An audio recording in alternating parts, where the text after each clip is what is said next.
हम पुकार पुकार के बोल रहे हैं सर, आदमी लोग सुन रहे नहीं है। ये तो जादू वाला तेल नहीं है, ये 108 जड़ी बूटी का तेल रहता है।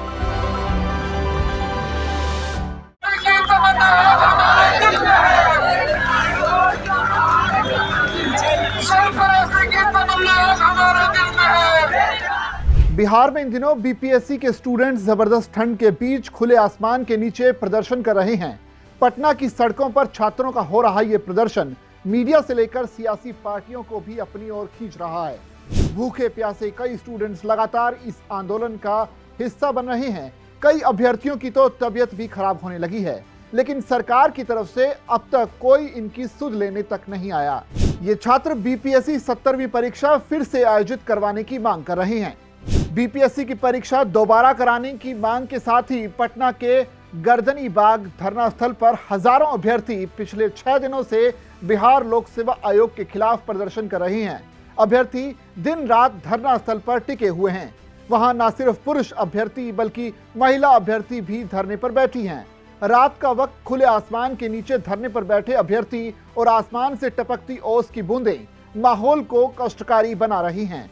अभ्यर्थी कह रहे हैं कि हम अपनी मांग को लेकर ठंड में ठिठुर रहे हैं, तो दूसरी तरफ सरकार चद्दर ताने चैन की नींद सोई हुई है।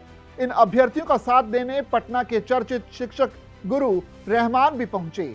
गुरु रहमान ने बताया कि आयोग की लापरवाही की वजह से इन अभ्यर्थियों के साथ अन्याय हो रहा है। किसी भी कीमत पर आयोग को इन बच्चों की बात माननी ही होगी। आज मैं आया हूं, कल खान सर आएंगे और बाकी सारे शिक्षकों को भी यहां आना ही होगा।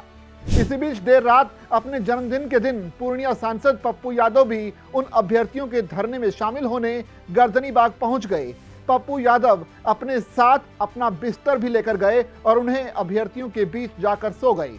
इस दौरान पप्पू यादव ने आयोग को लेकर एक बड़ी चेतावनी भी दी। पप्पू यादव ने कहा कि अगर आयोग इन बच्चों की बात नहीं मानता है तो मैं बिहार बंद करूंगा।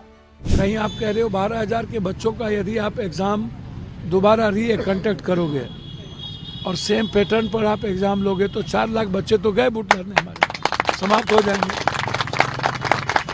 तो आप 12,000 बच्चे को बेनिफिशियरीज की बात कर रहे हो, 20,000 मात्र है ही, और 20,000 बच्चों में 12,000 यदि सेम पैटर्न पर एग्जाम हो गया तो हमारे 4.5 लाख के बच्चे गए। तो हमारे बच्चे जब एक ही डिमांड है 7 दिनों से, और नॉर्मलाइजेशन के मुद्दे में भी आप फंस चुके हो।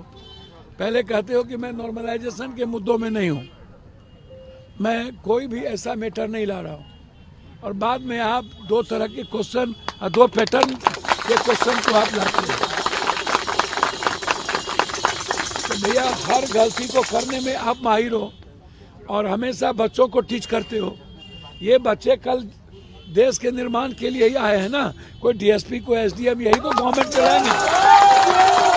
और इस बच्चे पर आप जुल्म करोगे, लाठी चलाओगे, आप कहोगे एनआरकी है, इस बच्चों को फंसाने का प्रयास करोगे।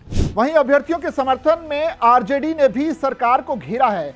आरजेडी प्रवक्ता मृत्युंजय तिवारी ने कहा कि अभ्यर्थी कड़ाके की ठंड में सड़कों पर सोए हैं, लेकिन सरकार चादर ओढ़ चैन कर नींद सोई हुई है, कानों में रुई डालकर बैठी है। बिहार सरकार को अभ्यर्थियों की कोई चिंता ही नहीं है, जबकि अभ्यर्थी परीक्षा में हुई धांधली पर सवाल खड़े कर रहे हैं और इस परीक्षा को फिर से कराने की मांग कर रहे हैं।